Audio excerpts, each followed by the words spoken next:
दोस्तों, स्वागत है आपका हमारे चैनल आर के वर्मा में। बुद्धिमान बीरबल और मोती की चोर की कहानी। अकबर बादशाह का दरबार हमेशा हलचल और चहल पहल से भरा रहता था। दरबार में बड़ी बड़ी समस्याओं का समाधान ढूंढा जाता था और हर रोज कुछ नया सीखने को मिलता था। एक दिन अकबर के दरबार में एक व्यापारी आया जिसने बहुत ही अद्भुत किस्सा सुनाया। व्यापारी ने बताया, हुजूर, मेरे पास एक बहुत कीमती मोती था जिसे मैंने अपने घर में एक सुरक्षित जगह पर रखा था। लेकिन कल रात वह मोती गायब हो गया। मुझे समझ नहीं आ रहा है कि वह कहाँ गया। मैं बहुत परेशान हूँ। अकबर ने व्यापारी की बात सुनी और बीरबल की ओर देखा।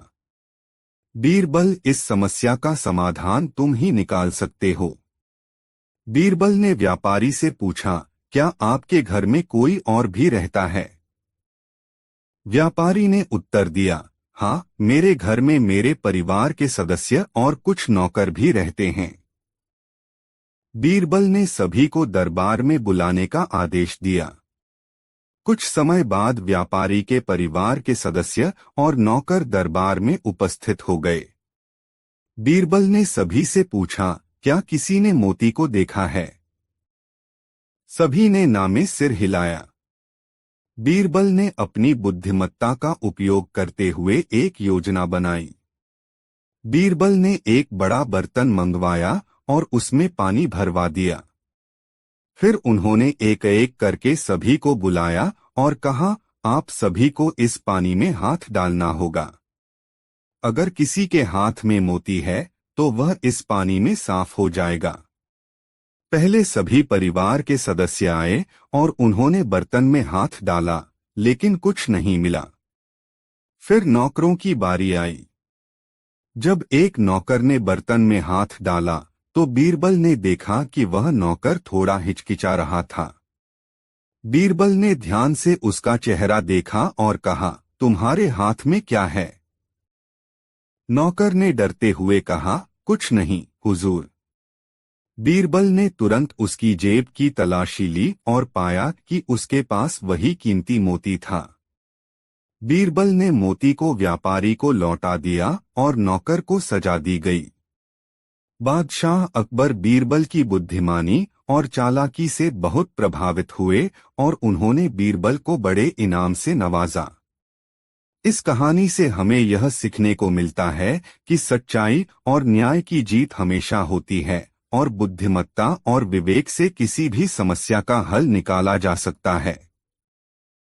फिर बीरबल ने रामू और श्यामू की कहानी सुनाई। एक समय की बात है, एक छोटे से गांव में एक बड़ा और गहरा दोस्ताना था। गांव के नामवर रहने वाले एक किसान थे जिनका नाम रामू था और उनका बहुत ही अच्छा दोस्त था जिसका नाम श्यामू था। दोनों मिलकर हर मुश्किल में साथ खड़े होते थे और एक दूसरे की मदद करते थे। एक दिन गांव में एक बड़ा मेला लगा था। मेले में लोगों ने अपनी वस्तुओं को बेचने का अवसर पाया और आनंद उठाया। रामू और श्यामू भी मेले में गए और अपने बाजार की सामग्री बेचने के लिए अपने साथ ले गए।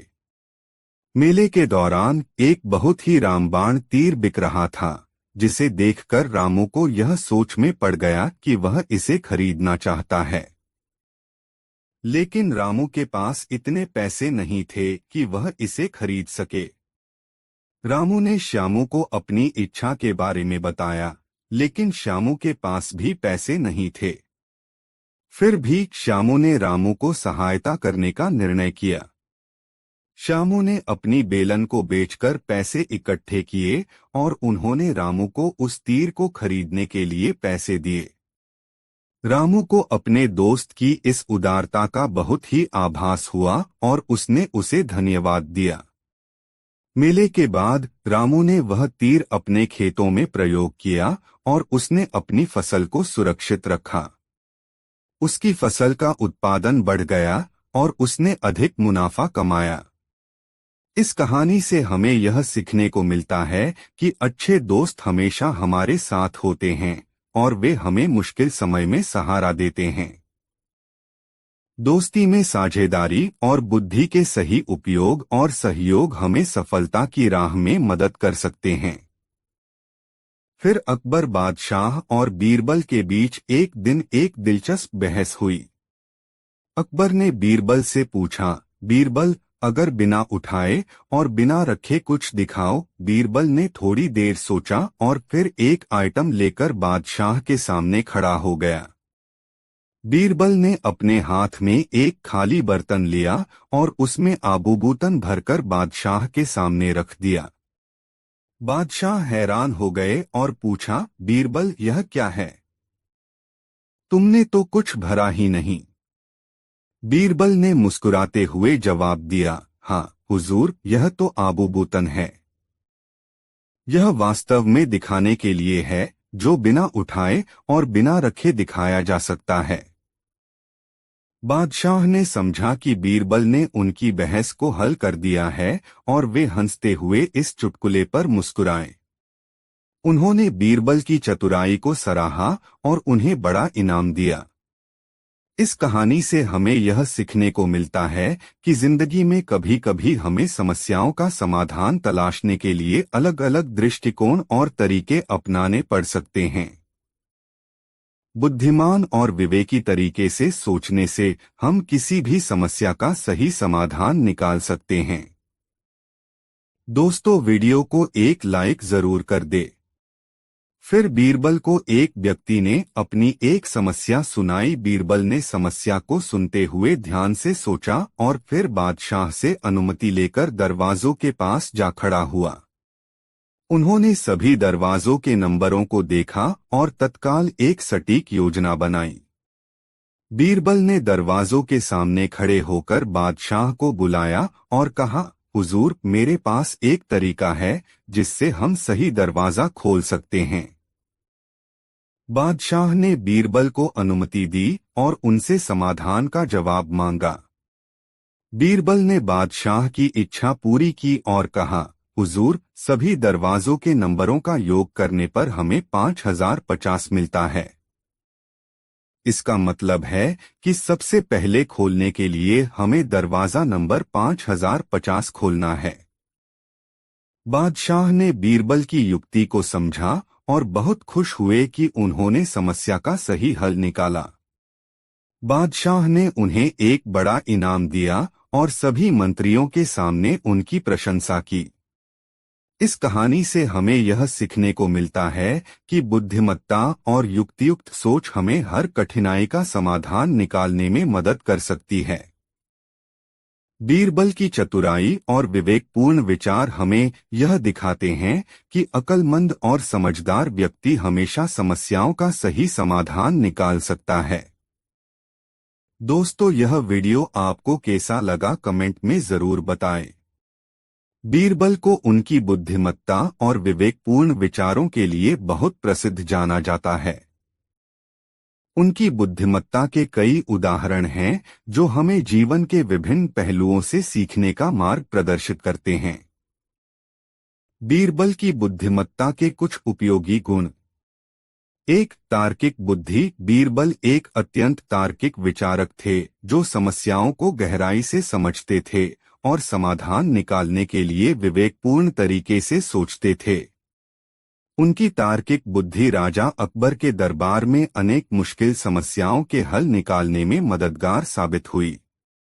2. समझदारी और विवेक। बीरबल की समझदारी और विवेक उन्हें हर परिस्थिति में सही निर्णय लेने में मदद करते थे। वे कभी भी अटल और स्थिर रहते थे, जो उन्हें हर कठिनाई का सामना करने में सक्षम बनाता था। 3. तत्वज्ञान और अनुभव। बीरबल का बहुत अच्छा तत्वज्ञान था और उनका अनुभव भी उन्हें समस्याओं के सही समाधान के दिशा में दिशानिर्देश प्रदान करता था। उन्होंने अपनी जीवन की विविध घटनाओं से बहुत कुछ सीखा था जो उन्हें अद्वितीय और बुद्धिमान व्यक्ति बनाता था। 4. संवेदनशीलता और चालाकी। बीरबल की संवेदनशीलता और चालाकी ने उन्हें हमेशा लोगों की भावनाओं और प्रस्तुतियों को समझने में मदद की। यह उन्हें अधिक प्रभावी और दक्ष बनाता था जब वह अपनी समस्याओं का समाधान ढूंढ रहे थे। बीरबल की बुद्धिमत्ता का उपयोग उन्होंने राजा अकबर की सेवा में किया और उनके साथ कई महत्वपूर्ण निर्णय और समस्याओं के हल निकालने में मदद की। उनके चतुराई और समझदारी ने उन्हें राजा की आदर्श मंत्री बना दिया। दोस्तों, वीडियो को एक लाइक जरूर कर दे। 5 एक गांव में नामवर एक बड़े समाज के व्यक्ति रहता था। वह अपने धार्मिक आदर्शों और अच्छे कर्मों के लिए प्रसिद्ध था। एक दिन उसने अपने गांव में एक बड़ा धार्मिक समागम आयोजित किया। समागम में सभी गांव वाले उपस्थित थे और उन्होंने भक्ति भाव से पूजा अर्चना की। कुछ समय बाद गांव में सूखा पड़ गया। जमीन सूख गई और किसानों की मुश्किलें बढ़ गईं। लोगों ने अपनी समस्याओं को लेकर नामवर से शिकायत की। उनको यह समझ नहीं आया कि धार्मिक समागम के बाद भी यह समस्याएं क्यों बढ़ गईं।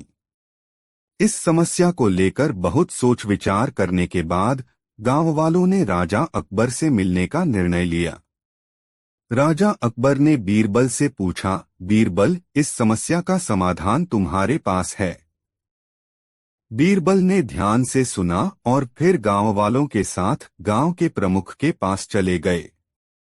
वहां पहुंचकर बीरबल ने सभी को ध्यान से सुना और उनकी समस्या को समझा।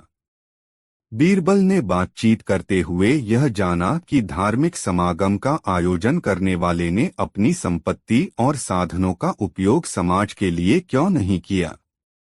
उन्होंने समझाया कि धर्म का सही अर्थ यह नहीं है कि केवल पूजा पाठ करना, बल्कि धर्म का सही अर्थ है समाज के लिए भी कुछ करना। बीरबल ने गांव वालों को समझाया कि धार्मिक समागम के साथ साथ उन्हें अपनी संपत्ति और साधनों का उपयोग करके गांव के विकास के लिए प्रयास करना चाहिए।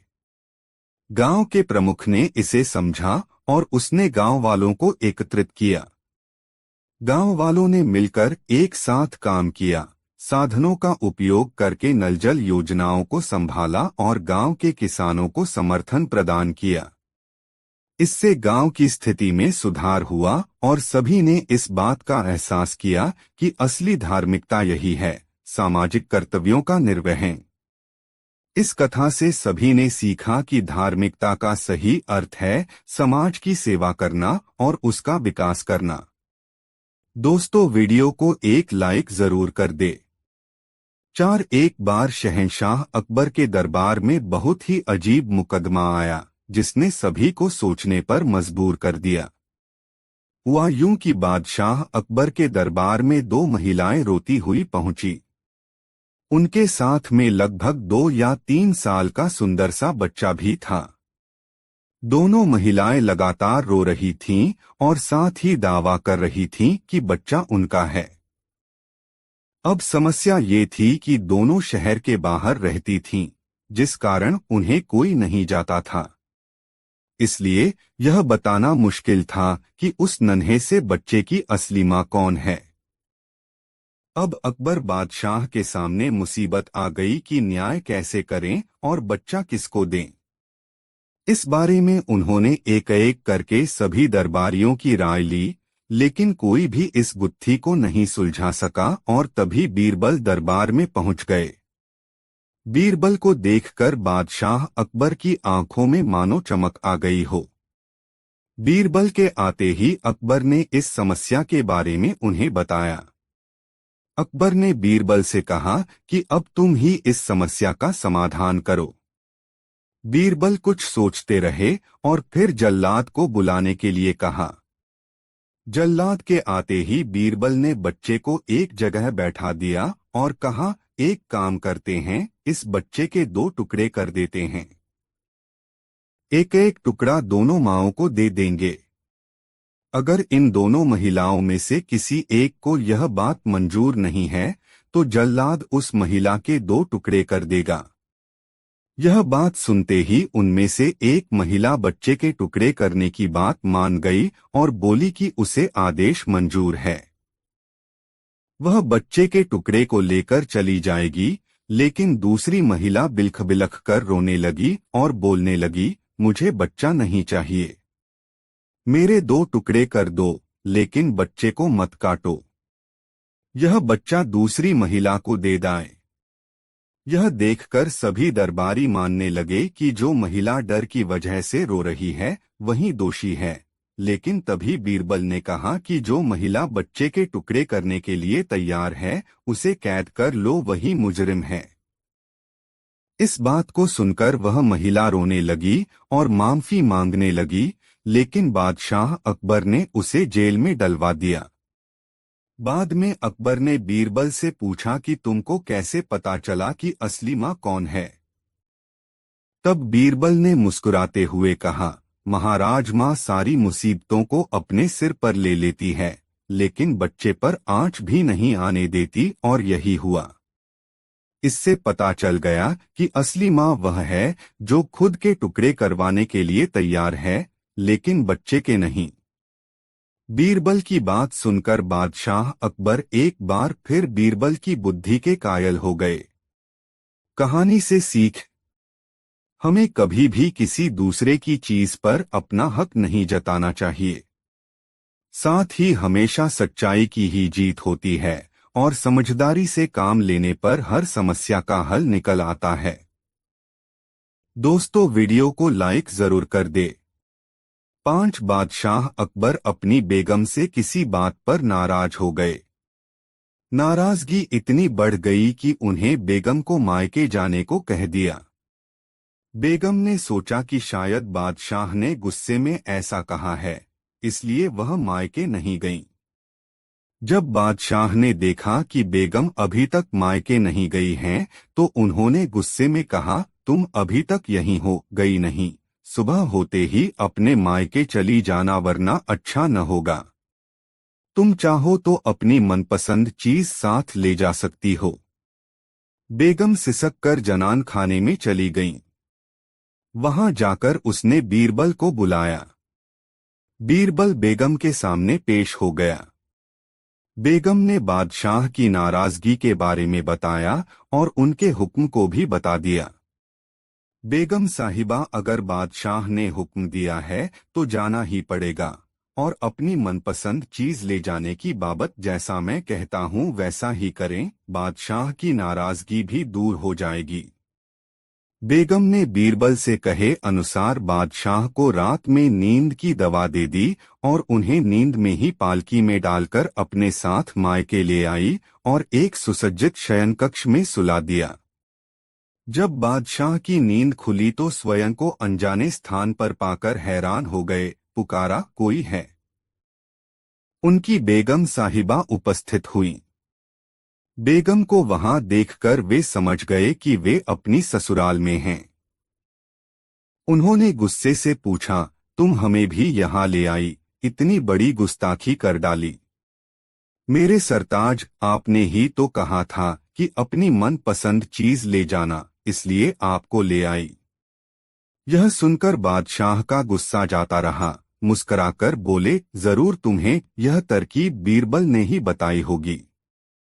बेगम ने हामी भरते हुए सिर हिला दिया। दोस्तों, वीडियो को लाइक जरूर कर दे। 4 अकबर बादशाह के राज में दिल्ली के निकट ग्राम में एक स्त्री रहती थी। उसका दिमाग बहुत चढ़ा हुआ था, जिस कारण वह नित्य अपने पति को 10 जूते मारा करती थी। उसको एक पुत्री भी थी। जब वह सयानी हुई तो उसके विवाह की चर्चा छिड़ी। उसने वर के लिए दूर दो के गांवों में अपना पैगाम भेजा, परंतु कोई उस कन्या से अपने लड़के का विवाह करने के लिए राजी न हुआ, कारण कि सबको उस कन्या के माता की करतूत मालूम थी। वे लोग यही सोचते थे कि जैसी माता है उसकी पुत्री भी उसी के समान होगी।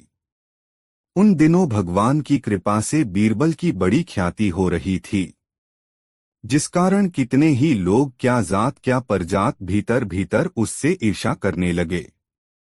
सबों ने मिलकर सोचा कि यदि इस लड़की से बीरबल का विवाह हो जावे तो इसकी कीर्ति की जगह अपकीर्ति फैलने लगे, एक दिन बीरबल को बिरादरी का एक ब्राह्मण जो कि पुरोहिती करता था उससे मिलने आया।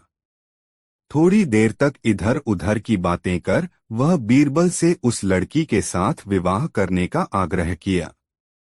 बीरबल ने कहा, पंडितवर, आप जानते ही हैं कि मेरा विवाह हो चुका है, फिर एक स्त्री के रहते हुए दूसरी के साथ विवाह करना अनुचित होगा। हाँ, यदि आपकी ऐसी ही इच्छा है तो आप मेरे भाई को पसंद करें।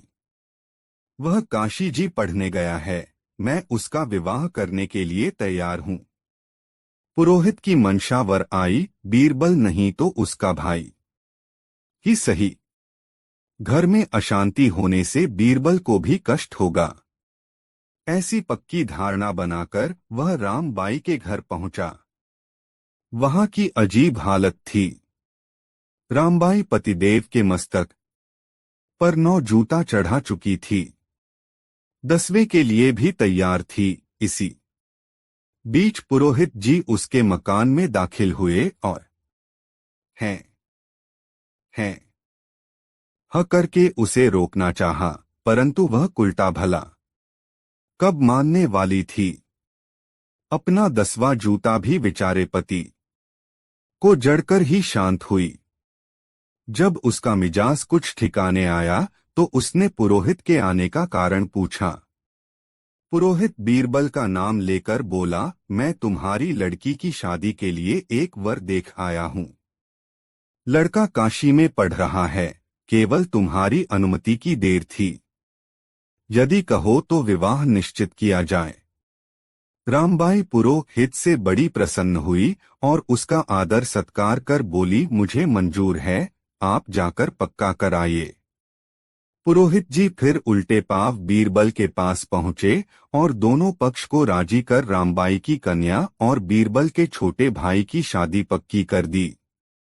बीरबल पुरोहित का आंतरिक भाव पहले ही ताड़ गया था, इसलिए झूठ मूठ अपना छोटा भाई होना बतलाकर पुरोहित को फांस लिया था। इधर जब विवाह पक्का हो गया तो वह एक सजातीय अनाथ लड़के की खोज में पड़ा। कहाँ भी है, जिन खोजा तिन पाया, गहरे पानी पैठ। हाँ, बौरी ढूंढन गई, रही किनारे बैठ। 2-3 दिनों के प्रयास करने हो से उसे एक लड़का 20-25 वर्ष का मिल गया। वह अपने पेट पालन के फिराक में देहात से ऊबकर दिल्ली नगर में आया था। हाँ, इतना अवश्य था कि उसने पहले कुछ विद्या भी हासिल कर ली थी। बीरबल उस लड़के को आश्रय देने का वचन देकर अपने घर ले गया और उसको समझा बुझाकर बोला, देखो, मैं तुम्हारा विवाह रामबाई की कन्या से करा दूंगा और तुम्हें निर्वाह मात्र के लिए सारा सामान भी दूंगा, परंतु एक बात तुमको भी करनी पड़ेगी। लोगों में तुमको मेरा छोटा भाई होना विख्यात करना पड़ेगा, बल्कि यत्र तत्र इसका प्रचार भी काफी तौर से करना होगा। वह लड़का बहुत प्रसन्न हुआ और बीरबल का छोटा भाई बनना सहर्ष स्वीकार किया। मरत रहे एक चना के, पाए गए 2 दाल। भला इस जमाने में ऐसा कौन होगा जिसको अपना विवाह होना न भावे। अब दोनों तरफ से विवाह की तैयारी होने लगो। जब अच्छा मुहूर्त आया तो बाजे गाजे के साथ उसका गठबंधन हो गया। लड़की के विदाई की शायद शोध कर पुरोहित फिर रामबाई से मिला और उसे कन्या के रुखसती का दिन बतलाकर बोला, बाई जी, मैं चाहता हूं कि आप जैसी मिजाज को तेज हैं और अपने पति को दबाकर उस पर अपना पूरा प्रभाव जमाए रहती हैं, उसी प्रकार आपकी लड़की आपसे भी बढ़कर हो, तब तो तुम्हारा नाम नहीं तो सब व्यर्थ होगा। इतना कहकर पुरोहित जी अपने घर चले गए। रामबाई बड़े चिड़चिड़े मिजाज की औरत थी। उसने अपनी लड़की को बुलाकर समझाया, देखना बेटी, तुम हमारे नाम को कायम रखना, अपने पति को हर समय द्वाये रहना। मैं तो अपने पति को प्रतिदिन 10 ही जूते मारती हूँ, तुम 15 का हिसान रखना। अगर मेरे कहे अनुसार न चलेगी तो मैं फिर आजन्म तेरो मुख नहीं देखूंगी। क्रमशः लड़की के विदाई की घड़ी भी आ पहुंची। रामबाई ने अपने पति को उसे ससुराल पहुंचाने के लिए भेजा। लड़की को घर आते ही बीरबल ने अपना रुख ऐसा बनाया कि वह कन्या बीरबल के सामने गाय की तरह कांपने लगी। इधर बीरबल ने अपने बनावटी भाई को भी उससे चिड़चिड़ा बनकर रहने की सोख पहले से ही दे रखी थी। इन दोनों के चिड़चिड़ेपन को देखकर बेचारी कन्या का जूता जड़ने का भाव काफूर हो गया और डर के कारण अपने मां के दिए जूते को एक कोने में गुप्त रोती से छिपा कर रख दिया। बीरबल ने लड़की के बाप यानी अपने ससुर को कुछ दिन वहीं ठहरने का आग्रह किया, जिस कारण वह कुछ दिनों के लिए वहीं रुक गया। बीरबल ने देखा कि अब यहाँ तो सफलता मिल गई, दूसरी तरफ भी हाथ साफ करना चाहिए। एक दिन अपने भाई के ससुर विटोकरा विष्णु से वार्तालाप करता हुआ प्रेम से गदगद होकर उनके पीठ पर हाथ फेरने लगा। पीठ में गड्ढे तो पड़े ही थे। उसने द्रधित होकर पूछा, है आपकी पीठ में ये गड्ढे कैसे हैं? लड़की का पिता दुखित होकर अपना सारा समाचार कह सुनाया। बीरबल ने कहा, भाई, दुख मनाने से दुख न छूटेगा, बल्कि निवृत्ति के लिए कुछ उपाय करना चाहिए। यदि आप करें तो मैं एक रास्ता बतलाऊं, उससे आपका दुख अवश्य छूट जाएगा। उसने बीरबल की बात मान ली। तब बीरबल ने कहा, आपको मेरे यहाँ लगातार 4 महीने रहना पड़ेगा और नित्य सूर्य के सामने मुख करके इतने दंडवत करने होंगे कि जिससे आपका शरीर पसीने से तर न हो जाए। वह नित्य बीरबल के बतलाए क्रमानुसार सूर्य को दंड प्रणाम करने लगा। उधर बीरबल ने उसके खाने पीने का अच्छा प्रबंध कर दिया। पौष्टिक पदार्थ खाने को मिलने से 4 महीने में वह मुटाकर लड़की का कुंदा हो गया। तब बीरबल ने लुहार को आर्डर देकर एक सुंदर डंडा बनवाया। उसमें स्थान 2 पर ऐसे लोहे जड़वा दिए कि वह खासा लुहांगी बन गया। बीरबल उस लुहांगों को उसे देकर बोला, देखो, लोगों के पूछने पर इस लुहांगी को अपना गुरु भाई बतलाना। फिर उसे भली भांति शिक्षित कर उसको घर भेज दिया। इधर रामबाई नित्य के जूतों का हिसाब जोड़कर उसका घाटा जोड़ा करती थी। जब उसका पति 5 महीने में हृष्ट-पुष्ट होकर आया तो वह देखकर बड़ी प्रसन्न हुई। कहाँ तो बेचारा थका मांदा मंजिल मारकर आया था, कहाँ उसे जूता जमाने की सूझी। वह कुल्टा पति को जूता खाने के निश्चित स्थान पर ले गई। वह चुपचाप बैठा रहा, परंतु अपने गुरु भाई यानी लुहाठी को नहीं भूला। ज्यों ही उसकी स्त्री ने उसके सिर पर पहला जूता लगाया कि वह उठकर लुहाठी को तानकर उसके सिर पर ऐसा जमाया कि उसका सिर भन्नाने लगा। वह बोली, अर्र राम राम, यह तो मार ली रे। पति ने थोड़ा अंतर देकर एक डंडा और जमाया। अभी तीसरा मारने ही जा रहा था कि इतने ही में अड़ोस पड़ोस के कुछ लोग जमा हो गए और पीछे से उसका हाथ पकड़ लिए। स्त्री डर के कारण कांपने लगी और उसने उठकर अपने पति से क्षमा प्रार्थना की। वह सदैव के लिए उसकी चेलिन हो गई। बीरबल के द्वेषियों का दिल टूट गया और उसी तारीख से लोगों ने उसका अनिष्ट सोचना छोड़ दिया। दोस्तों, वीडियो को लाइक जरूर कर दे और कमेंट में जरूर बताएं वीडियो कैसा लगा। 4 दिल्ली नगर एक बड़ा शहर है। उसमें सभी श्रेणी के मनुष्य निवास करते हैं। इसी शहर में एक अति दोन मनुष्य भी रहता था। यह बड़ा कंजूस था। कंजूसी के कारण धीरे दो इसके पास बहुतेरी मुहरें इकट्ठी हो गई। जब उसे मुहरों को घर में रखने से चोरी हो जाने की आशंका हुई तो उनको एक छोटे से बक्स में बंद कर एक विस्तृत मैदान में आशापल्लव के नीचे गड्ढा खोदकर गाड़ आया ताकि उसे कोई चुरा न सके। उसकी देखरेख करने के लिए कभी दो उस वृक्ष तले जाकर गुपचुप लौट आता। एक दिन उसका द्रव्य वहां से गायब हो गया और जब वह नित्य के अनुसार पेड़तले अपना द्रव्य देखने गया तो क्या देखता है कि वह जगह खुदी पड़ी है, वहां द्रव्य का नामो निशान तक नहीं है। मारे चिंता के छाती पोट दो कर रोने और चिल्लाने लगा। इस प्रकार बड़ी देर तक कुहुक दो कर रोता रहा। जब थककर लाचार हो गया तो हृदय को ढांढस देते हुए कुछ शांत हुआ। वह रात्रि चिंतना करते ही बीत गई। दूसरे दिन साहस कर बादशाह की अदालत में गया। वहां के कुछ दरबारियों की सम्मति से एक कागज पर अपनी विपत्ति गाथा लिखकर बादशाह के पास पेश किया। बादशाह उसका समाचार पढ़कर बड़े चिंतित हुए। सुमड़ा उनके सामने और भी फूट फूट कर रोने लगा। इसकी चिल्लाहट और रुलाई से सारा दरबार घबरा उठा। सब लोग अपना दो कामकाज बंद कर एकमात्र उसकी दर्दभरी रुलाई सुनने लगे। बादशाह के पूछने पर उस दुखित सुमड़े ने अपना आद्योपांत समाचार कहकर गिड़गिड़ाता हुआ बोला, गरीब परवर, मैं बेहद लुट गया। मेरे निर्वाह के लिए अब मेरे पास एक कौड़ी भी नहीं है। क्यों कर जीवन रक्षा करूंगा। बादशाह का हृदय पिघल गया। खजांची को हुक्म दिया, जब तक इसका द्रव्य नहीं मिलता तब तक इसे खाने पहनने को दरबार से दिया जाए। फिर सुमड़े को जांच कराने की तसल्ली देकर बादशाह ने दूसरा कार्यारंभ किया। जब सब कामों से निश्चिंत होकर बादशाह और बीरबल संध्या समय एकत्रित हुए तो बादशाह सुमड़े के संबंध की बातें बतलाकर बोला, बीरबल, इसका खोज कराना बड़ा जरूरी है। यदि धनन मिला तो सुमड़ा रोते दो अपना प्राण गवा देगा। बीरबल ने कहा, पृथ्वीनाथ, मैं खोज कराकर उसका द्रव्य यथाशीघ्र ढूंढ निकालने की कोशिश करूंगा। तब बादशाह को कुछ शांति मिली और फिर बीरबल के सहित महल में दाखिल हुआ।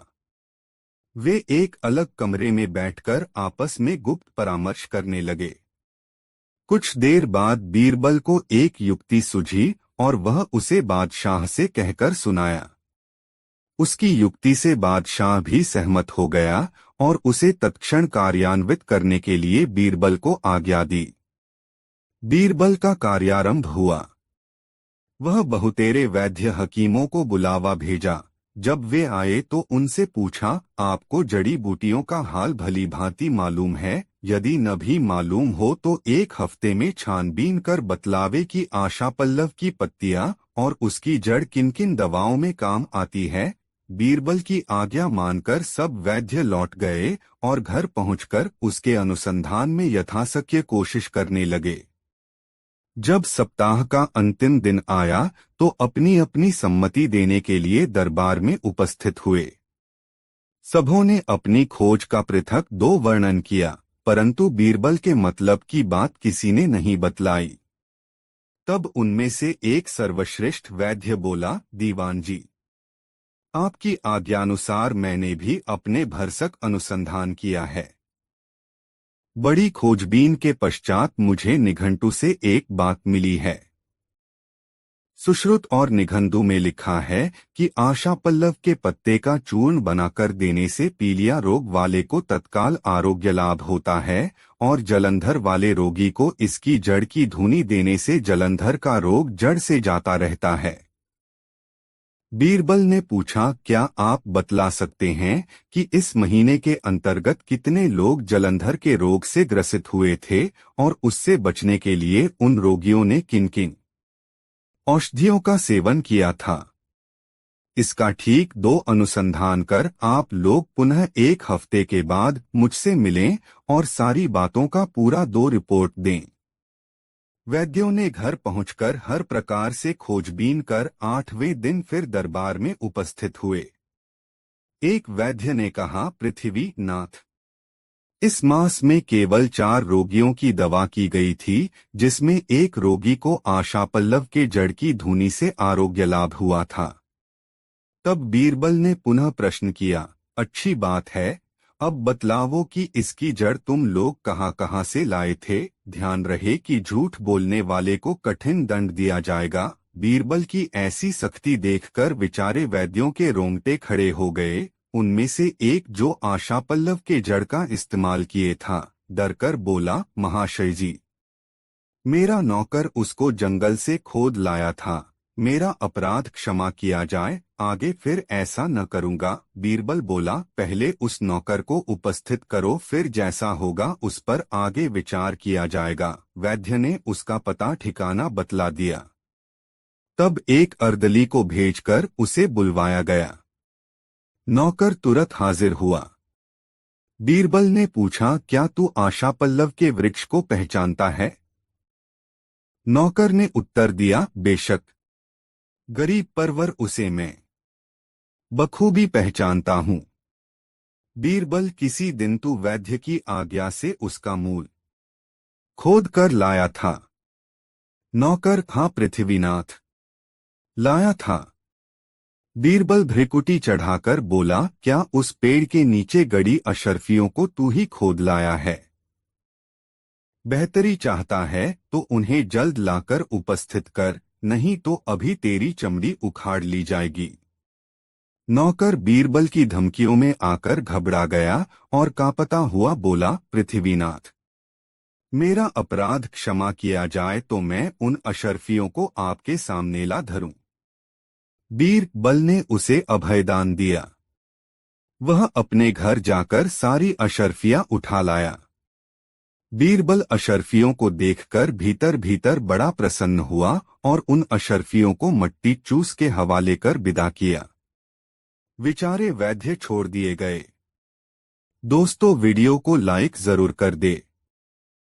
एक बार अकबर ने सोचा, मैं इतनी बार बीरबल को फंसाने की कोशिश कर चुका हूं पर वह हर बार बाजी मार लेता है। इस बार मैं ऐसी चाल चलूंगा कि सारा हिसाब किताब बराबर हो जाएगा। दूसरे दिन बादशाह अकबर ने बीरबल को किसी काम से बाहर भेजा और दरबारियों से कहा, इस टोकरी में अंडे भरे हुए हैं। आप सब लोग एक एक अंडा उठाए और अपने अपने कपड़ों में छिपा लें। जब बीरबल दरबार में आएंगे तो मैं आप लोगों से होज में गोता लगाने को कहेंगा। जब आप लोग होज से बाहर आए तो ऐसा दिखावा करें कि अंडा आपको होज में मिला था। कुछ देर बाद बीरबल लौटकर आए। उन्होंने वातावरण को गंभीर देखा। वह समझ गए कि कुछ नई बात होने वाली है। तभी बादशाह अकबर ने कहा, बीरबल, हमने कल रात एक अजीब सपना देखा।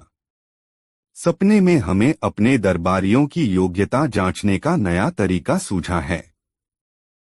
इसके बाद अकबर ने वहां उपस्थित दरबारियों से कहा, बगीचे में जो हौज है उसमें आप एक एक करके गोता लगाएंगे।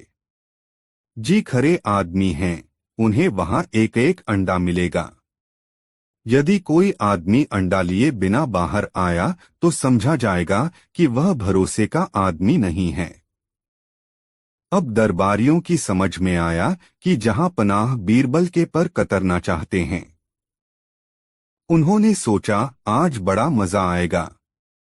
बीरबल हर बार हमें बेवकूफ साबित कर देता है।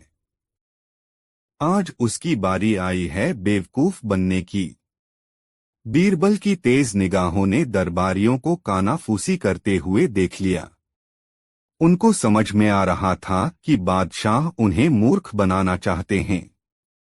तभी बादशाह ने आदेश दिया और दरबारी एक एक करके होज में कूदने लगे। जो भी दरबारी बाहर आता वह अपने हाथ में एक अंडा लेकर आता। सबसे अंत में बीरबल की बारी आई। बीरबल ने सोचा कि हौज में अंडों की कोई टोकरी रखी है, ये सभी लोग उसी में से अंडा लेकर आ रहे हैं। बादशाह ने आदेश दिया, कूद जाओ बीरबल, देर न करो, देखें तुम भी अंडा लाते हो या नहीं। बीरबल ने हौज में गोता लगाया। उन्होंने देखा कि हौज में तो अंडों को कोई टोकरी नहीं है। जरूर जहांपनाह ने उनके साथ ठिठोली की है, किंतु वह भी किसी से कम नहीं थे। बीरबल हौज से बाहर आए। उन्होंने एक झटका दिया और अपने शरीर से पानी के छींटे उड़ाए और फिर कुकड़ू करने लगे। बादशाह अकबर ने पूछा, यह क्या कर रहे हो बीरबल? तुम्हारा अंडा कहाँ है? यह मुर्गे की तरह बांग क्यों दे रहे हो? बीरबल ने बिना रुके उत्तर दिया, जहांपनाह, आप तो जानते ही हैं कि मुर्गा अंडा नहीं देता। अंडा तो मुर्गियां ही देती हैं। आपके पास इतनी मुर्गियों का झुंड है, किंतु मुर्गा तो अकेला मैं ही हूँ। सारे दरबारी इतना झेंपे कि वे अपनी आंखें ऊपर न उठा सके। दोस्तों, वीडियो कैसा लगा कमेंट में जरूर बताएं। साथ एक दिन शाही महल और किले में सजावट हो रही थी। अरब और फारस की खाड़ी से लोग आए हुए थे। अरब के लोगों में भी बीरबल की बुद्धिमानी की चर्चा थी। उन लोगों में से किसी ने कहा, यहाँ पर न अकबर है न बीरबल। मेजबान कौन है? मैं आ गया हूँ, आते आते बीरबल ने कहा। बीरबल को वे लोग ऐसे देख रहे थे जैसे किसी अजूबे को देख रहे हों। बहुत तो उनमें ऐसे थे जो बीरबल को ही देखने आए थे। बीरबल अब उन्हीं लोगों के बीच बैठा था। सभी लोग बादशाह का इंतजार कर रहे थे। बहुत देर हो गई फिर भी बादशाह नहीं आए। थोड़ी देर बाद एक आदमी आया और उसने खबर दी कि जहांपनाह की मां का देहांत हो गया है। कि देर बीती थी कि किसी ने आकर बताया, बादशाह सलामत के घर बच्चे ने जन्म लिया है। अब वहां एक समस्या खड़ी हुई। हंसे या रोए, सब सोच में डूब गए।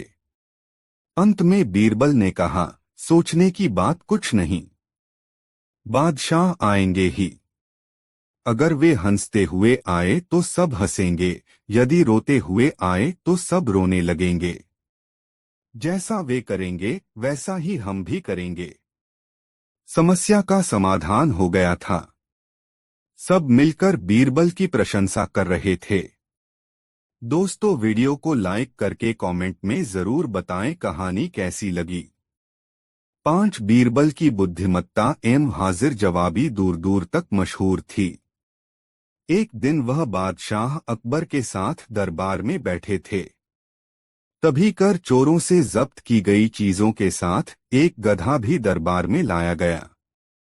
बादशाह अकबर को खुश करने के इरादे से बीरबल गधे की तारीफ के पुल बांधते हुए बोले, जहांपनाह, इसके चेहरे से बुद्धिमानी फूट रही है। यदि इसे सिखाया जाए तो यह शायद पढ़ना लिखना भी सीख जाए। बादशाह अकबर ने उनकी बात पकड़ ली और आदेश दिया कि गधा बीरबल को सौंप दिया जाए। फिर बादशाह अकबर ने बीरबल से कहा, यदि गधा इतना बुद्धिमान है तो इसे ले जाओ और महीने भर में पढ़ा लिखाकर वापस ले आओ। बीरबल को यह समझते देर नहीं लगी कि यदि वह इस काम में विफल हो गए तो क्या नतीजा होगा। लेकिन बीरबल तो बीरबल ही थे। हार मानना तो उन्होंने सीखा ही नहीं था। ठीक 1 महीने बाद उसी गधे की रस्सी थामे बीरबल दरबार में हाजिर हुए। बादशाह अकबर ने पूछा, क्या गधा पढ़ लिख गया है? बीरबल ने कहा, जी हाँ जहांपनाह। यह कहते हुए उन्होंने एक मोटी सी किताब गधे के सामने रख दी। गधा जुबान से किताब के पन्ने पलटता चला गया और 30वें पन्ने पर पहुंचकर जोर जोर से रेंकने लगा। बादशाह अकबर और सभी दरबारी आश्चर्यचकित रह गए। तुमने यह चमत्कार कैसे किया? बादशाह अकबर ने पूछा। बीरबल ने बड़ी शान के साथ समझाया, जहांपनाह, पहले दिन मैंने मुट्ठी भर घास किताब की जिल्द और पहले पन्ने के बीच रख दी। दूसरे दिन मैंने घास दूसरे पन्ने पर रख दी और किताब बंद कर दी। गधे ने उसे खोलकर घास खा ली। फिर रोजाना इसी तरह आगे के पन्ने पलटने लगा, लेकिन जब किताब में घास नहीं मिलती तो गधा गुस्से से रेंकने लगता था। बीरबल की तरकीब जानकर बादशाह और सभी दरबारी वाह वाह कर उठे। दोस्तों, यह वीडियो अपने मित्रों को जरूर शेयर करें। एक बार तुर्किस्तान के बादशाह को बादशाह अकबर की बुद्धि की परीक्षा लेने का विचार आया। उसने एक दूत को पत्र देकर सिपाहियों के साथ दिल्ली भेज दिया। पत्र का मजमून इस प्रकार था, बादशाह अकबर, मुझे सुनने में आया है कि आपके देश में कोई ऐसा वृक्ष है जिसके पत्ते खाने से मनुष्य की आयु बढ़ जाती है। यदि यह बात सच है तो मेरे लिए उस पेड़ के थोड़े से पत्ते अवश्य भिजवाएं। बादशाह अकबर उस पत्र को पढ़कर विचारमग्न हो गए। कुछ देर तक वह बीरबल से रायमशविरा करते रहे। फिर उन्होंने सिपाहियों सहित उस दूत को एक सुदृढ़ किले में कैद करवा दिया। दूत और सिपाहियों को कैद हुए कई दिन बीत गए। एक दिन बादशाह अकबर बीरबल को साथ लेकर उन कैदियों को देखने गए। बादशाह अकबर को देखकर कैदियों को अपने मुक्त होने की आशा बंधी, परंतु यह बात निर्मूल थी। बादशाह अकबर उनके पास पहुंचकर बोले, तुम्हारा बादशाह जिस वस्तु को चाहता है वह मैं तब तक उसे नहीं दे सकूंगा जब तक कि इस सुदृढ़ किले की एक दो ईंट न ढह जाए। उसी समय तुम लोग भी रिहा किए जाओगे। खाने पीने की तुम्हें कोई तकलीफ नहीं होगी। मैंने उसका प्रबंध करा दिया है। इतना कहकर बादशाह अकबर चले गए, परंतु कैदियों की चिंता अधिक बढ़ गई। वे अपने मुक्त होने का उपाय सोचने लगे। कुछ देर तक कैदी विचार विमर्श में डूबे रहे। अंत में वे ईश्वर की वंदना करने लगे, या खुदा, क्या हम इस बंधन से मुक्त नहीं किए जाएंगे? क्या हमारा जन्म इस किले में बंद रहकर दुख भोगने के लिए हुआ है? आप तो बड़े रहमदिल हैं, हम बेगुनाहों पर भी कृपा कीजिए। इस प्रकार वे नित्य प्रार्थना करने लगे। ईश्वर की दयालुता प्रसिद्ध है। एक दिन बड़े जोरों का भूकंप आया और किले का कुछ भाग भूकंप के कारण धराशायी हो गया। सामने का पर्वत भी टूटकर चकनाचूर हो गया। इस घटना के पश्चात दूत ने बादशाह के पास किला टूटने की सूचना भेजी। बादशाह अकबर को अपनी कही हुई बात याद आ गई। इसलिए वह दूत और उसके साथियों को दरबार में बुलाकर बोले, आपको अपने बादशाह का सवाल पता ही होगा और अब उसका उत्तर भी तुमने समझ लिया है। यदि नहीं समझा हो तो सुनो, मैं उसका खुलासा किए देता हूँ। देखो, तुम लोग गिनती में केवल 100 हो और तुम्हारी आह से ऐसा सुदृढ़ किला ढह गया। फिर जहाँ हजारों लोगों पर अत्याचार हो रहा हो वहाँ के बादशाह की उम्र कैसे बढ़ेगी? लोगों की आह से उसका शीघ्र ही पतन हो जाएगा। हमारे राज्य में अत्याचार नहीं होता। गरीब प्रजा पर अत्याचार न करना और भली भांति पोषण करना ही आयुवर्धक वृक्ष है। बाकी सारी बातें बेकार हैं। इस प्रकार समझा बुझाकर बादशाह अकबर ने उस दूत और उसके साथियों सहित स्वदेश जाने की आज्ञा दे दी और उनका मार्ग व्यय भी दिया। तुर्किस्तान पहुंचकर उन्होंने दिल्ली की सारी बातें अपने बादशाह को समझाई। बादशाह अकबर की बातों से शिक्षा लेकर वह बादशाह और उसके दरबारी उनकी भूरी भूरी प्रशंसा करने लगे। सच है, लोगों की दुआओं से ही इंसान फलता फूलता है, फिर चाहे वह बादशाह हो या फकीर। दोस्तों, वीडियो को एक लाइक जरूर कर दे। एक दिन अकबर बादशाह अपने दरबार में बहुत खुश दिखाई देने लगे। वे अपने मंत्रियों के साथ बैठे हुए थे और मंत्रियों के बीच चर्चा चल रही थी। तभी बीरबल ने दरबार में प्रवेश किया। बादशाह ने उन्हें देखते हुए कहा, बीरबल, तुमने तो काफी दिनों बाद दरबार में आने का निर्णय किया। क्या खास बात है? बीरबल ने धीरे से उत्तर दिया, हुजूर, मैं एक किस्सा सुनाने के लिए आया हूँ जो हमें कुछ सीखने का अवसर देगा। अकबर ने अपने हाथ बढ़ाकर कहा, तो कहो बीरबल, हम सभी तुम्हारे किस्से को सुनने के लिए तैयार हैं। बीरबल ने शुरू किया, हुजूर, यह कहानी एक समय की है जब हमारे प्रदेश में एक बड़ी समस्या उत्पन्न हुई थी। बीरबल ने फिर कहानी कहनी शुरू की। एक गांव में एक बड़े समाज के व्यक्ति रहता था। उसके पास बहुत संपत्ति थी और वह अपने दानवीरता और धार्मिकता के लिए प्रसिद्ध था। एक दिन उसने अपने गांव के विकास के लिए एक बड़ी धार्मिक समागम का आयोजन किया। सभी लोग उस समागम में उपस्थित हुए और उन्होंने बड़े उत्साह से समागम में भाग लिया। कुछ समय बाद गांव में अचानक सूखा पड़ गया।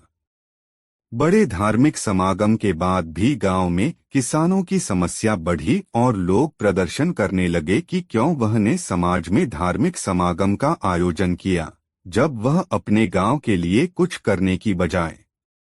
इस समस्या को सुनकर बादशाह अकबर ने बीरबल से पूछा, बीरबल, यह समस्या कैसे हल की जा सकती है? बीरबल ने गंभीरता से उत्तर दिया, हुजूर, हमारे देश के लिए धार्मिक समागम का आयोजन करना भले ही अच्छा है, पर अगर हम अपनी संपत्ति और साधनों का उपयोग गरीबों की मदद में करेंगे तो हम वास्तविक धार्मिकता को प्रदर्शित करेंगे। बादशाह ने बीरबल के विचार को स्वीकार किया और उन्होंने उस व्यक्ति को समझाया कि धार्मिकता का असली अर्थ अपने समाज को सुधारना है। दोस्तों, यह वीडियो अपने मित्रों को जरूर शेयर करें। साथ एक दिन बादशाह अकबर ने अपने दरबार में एक परीक्षण रखा।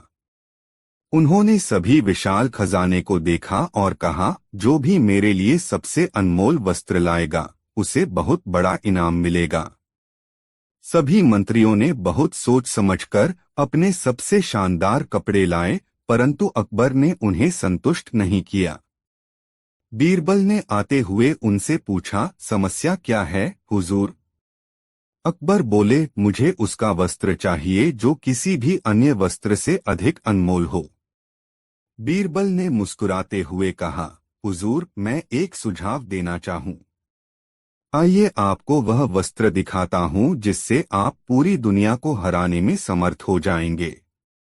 बीरबल ने एक आदमी को बुलवाया जिसने अकबर के सामने एक खास वस्त्र पेश किया। यह वस्त्र एक जादुई चश्मा था जिससे जो भी देखता उसे वह सबसे अनमोल चीज की तस्वीर नजर आती थी। अकबर ने इसे देखा और बड़े आनंद से उसे स्वीकार किया। बीरबल के इस उपाय ने उन्हें पूरी दुनिया की सबसे अनमोल वस्त्र प्राप्त करने में सफल बना दिया। इस प्रकार बीरबल ने अकबर की समस्या को समझा और उसके लिए एक अद्वितीय हल प्रस्तुत किया।